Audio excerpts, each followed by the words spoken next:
bonjour à tous, c'est Thierry.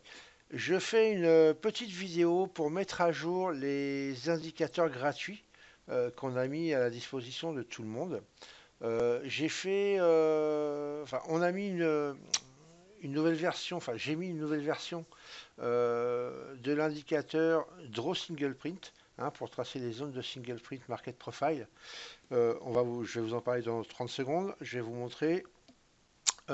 Et on a mis aussi donc un nouvel indicateur qu'on n'avait pas encore placé, qu'on se sert nous aussi, qui est très très utile, qui s'appelle le Draw Peak and Valley, qui va vous permettre en fait de, vous voyez, quand on parle des pics et vallées, bon là j'ai mis que les vallées, en fait, donc de pouvoir avoir ces lignes-là qui sont tracées automatiquement donc sur Sierra, bah, de les avoir en fait tracées aussi automatiquement, mais sur n'importe quel graphique.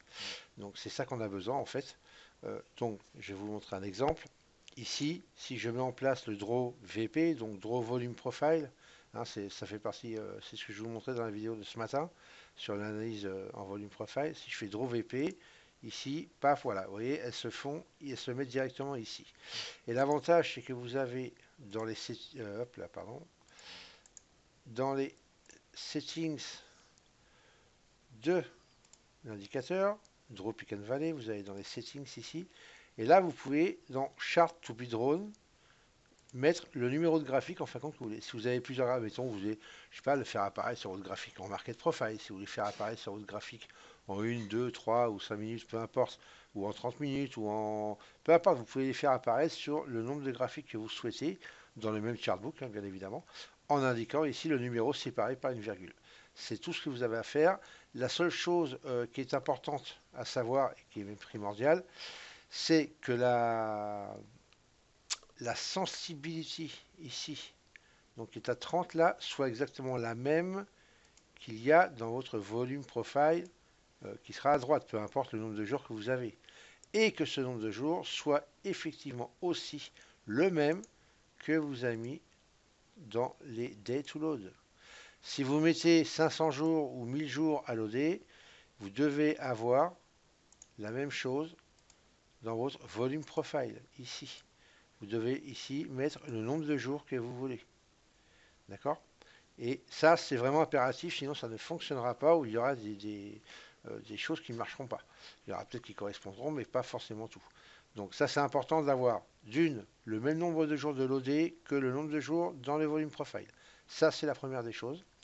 Et ensuite, d'avoir, alors quand on va ici, je retourne dans les settings, la sensibilité que vous avez de régler, là en l'occurrence c'est 30 ici, et bien vous devez avoir la même chose ici, 30, dans la sensibilité. D'accord? Si vous avez 8 de sensibilité, vous mettez 8 ici. Si vous avez 50, vous mettez 50. Ok?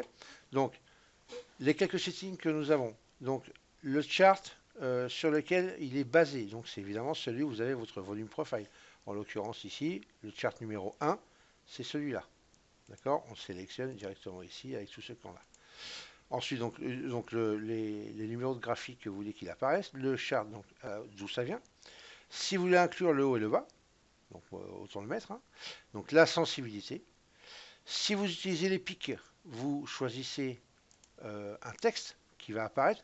Là, en l'occurrence, vous voyez, pour les vallées, moi j'ai mis VP espace 30, parce que je sais que c'est une VP 30. Et donc, comme ça, on retrouve VP 30 ici. D'accord? Si vous mettez un pic, vous pouvez mettre, je sais pas, vous mettez pareil, VP30, admettons, ou pic, où la couleur sera différente, donc vous saurez quoi. Ok? Peu importe. Donc ici, vous pouvez choisir ce que vous voulez comme type de ligne. Si vous voulez mettre les prix, ici, moi je les mets toujours, c'est mieux. Comme ça, ça me permet de les vérifier par rapport à ceux qui sont mis automatiquement. Ici, si vous voulez mettre la sensibilité, alors je ne vous conseille pas, parce que si vous la mettez, ça va vous mettre VP 30-30. D'accord? Donc, regardez, je vais vous montrer. Admettons là ici, donc la sensibilité c'est 30. Si je mets display sensibilité, ah oui, et que je fais appliquer, oui, alors, par contre il faut que je les reload, pardon. Hop, et là vous faites donc draw VP. Voilà, vous avez VP 30-30. D'accord? Donc, c'est pas le but. Moi je les enlève, comme ça j'ai juste le nom que. que je veux y donner. Donc là, évidemment, moi je mets non. Vous mettrez ce que vous voudrez, bien évidemment. Ici, vous pouvez choisir la couleur, donc pour les pics, pour les vallées, l'épaisseur de votre ligne. Si vous choisissez donc de faire apparaître les pics et les vallées, donc vous mettez oui, oui, non, non, oui, non, voilà. Draw SP Auto, donc là je vous conseille de mettre sur non. De toute façon, quoi qu'il arrive, je suis même pas sûr que le oui fonctionne sur celle-là. Vous pouvez choisir donc l'alignement du texte, si vous le voulez ici au centre, au-dessus ou en dessous, la ligne. Si vous la voulez à droite ou à gauche. Ici, Log to File, pour l'instant, je ne vous conseille pas de mettre sur oui, laissez sur non. C'est juste pour nous, éventuellement, s'il y avait des soucis avec, ou si vous voulez évidemment récupérer des logs par rapport à cet indicateur, vous pouvez mettre sur oui et vous récupérez les logs dans les datas. OK? Donc voilà un petit peu pour cet indicateur-là. Vous pouvez vous en servir aussi de la même manière sur un VP Daily, par exemple, hein, pour ceux qui connaissent comment on travaille. Et puis en mettant toujours le même nombre de jours, surtout n'oubliez pas, c'est très important, sinon ça ne fonctionnera pas. Il peut y avoir quelques bugs qui arrivent. Celui-là a été compilé pour la version 15.10 de Sierra, ici, hein, vous voyez, en haut à gauche, à côté de la TMP 15.10. C'est la version de Sierra Chart. Donc il a été compilé pour cette version. Si vous n'avez pas la même version, c'est possible qu'il y ait quelques bugs, quelques erreurs. Il faudrait recompiler. À ce moment-là, vous m'envoyez un petit message ou vous mettez un commentaire. Mais le mieux, c'est de m'envoyer un petit message, même si vous n'avez pas mon adresse mail. Mais vous l'aurez à la fin de la vidéo, de toute façon, dans les contacts. Vous m'envoyez un petit mail et puis je vous enverrai au pire le CPP pour le compiler si vous savez le faire. Sinon, il faudrait que vous mettiez la version à jour, mettez la même version que moi, si possible. Et s'il y a d'autres versions, de toute façon, on les compilera. Au pire, vous nous les demandez s'il y a des bugs qui apparaissent et on vous compilera la version si vous ne savez pas le faire. Voilà donc pour ce qui concerne le draw Pick and Valley. On va juste faire un petit crochet et revenir. Ça, je vais faire une petite update en fait euh, pour l'indicateur Draw Single Print ici. Juste peut-être quelques nouveautés. Je ne me rappelle plus trop ce qu'il y avait. Regardez les settings que vous avez, vous les comparerez par rapport à la première version. Ce que vous n'aviez pas, c'est l'époque, je crois. Les gaps, pardon, excusez-moi. Les gaps ici qui sont mis, donc vous pouvez choisir donc la couleur du gap si vous voulez mettre les gaps, et aussi pour les POC vierges. Donc pour les POC vierges, il y a une manip à faire, une petite manip à faire. Sur votre graphe ici de 30 minutes, bon, moi j'utilise le TPO Value Align hein, du mois. Donc on va dire que c'est celui-ci là. Vous voyez, avec la draw developing des zones de valeur ici. Celui-là, vous le dupliquez en fait. Hein, vous cliquez là sur Duplicate, donc ça va donner celui-ci. Et vous allez dans les settings, la seule chose que vous aurez à faire, c'est mettre sur nom ici, sur le draw developing, et le mettre en jour. D'accord? Parce qu'avant, il est en mois, en mensuel. Donc là, vous le mettez en jour, et c'est tout ce que vous avez à faire en fait. Vous faites OK.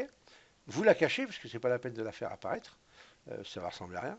Donc vous la cachez, mais par contre, elle va vous servir quand vous allez sur votre indicateur Draw Single Print ici, en faisant dans les settings, quand vous allez pour le VPOC, donc là, Exclude Virgin POC, vous mettez non, si vous les voulez, vous mettez oui, si vous ne les voulez pas, d'accord donc tac, tac, tac. Donc là, c'est pareil, la zone de single print auto, moi avant je la mettais en auto, mais en fin de compte non, je la mets plus. Comme ça me permet de vérifier que tous mes graphiques soient bien loadés et tout avant, ça évite de perdre du temps éventuellement, même si là ça a l'air de fonctionner plutôt pas mal. On ne perd pas trop de temps, mais moi je la mets sur non, je préfère, et je la mets à la main manuellement, voilà, le matin. Donc pour l'époque vierge, ce qu'il vous faut, c'est ici, donc hein, Study Subgraph TPO. Vous choisissez votre graphique donc qui est celui-ci, le même. Donc là vous allez chercher, c'est celui-là, on est sur l'euro, tac, le numéro 1. Et vous choisissez votre Study. Donc là on sait que la première vous l'avez dupliquée, donc c'est la deuxième. Sinon, si vous n'êtes pas sûr, vous notez le numéro de l'idée ici, idée 8 en l'occurrence, pour être sûr que ce soit la bonne. Vous la sélectionnez et vous sélectionnez le POC de cette studie. Okay, et vous faites OK. Ce qui fait que quand vous afficherez, donc là moi je l'avais fait, donc je vais faire comme ça, moi je peux faire OK aussi, c'est pareil, j'ai rien changé.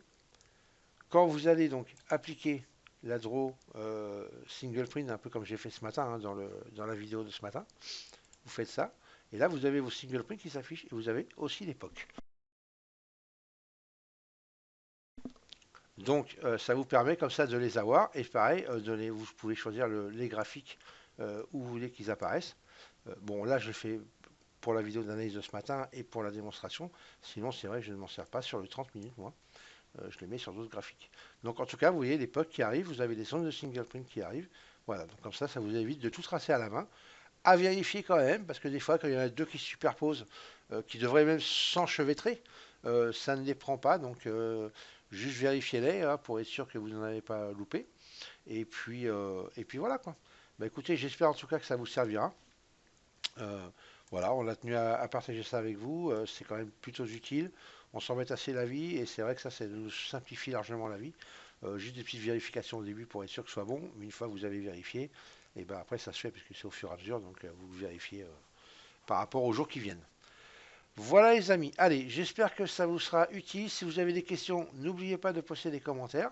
Et puis, je vous souhaite une bonne semaine de trading. Ciao, ciao.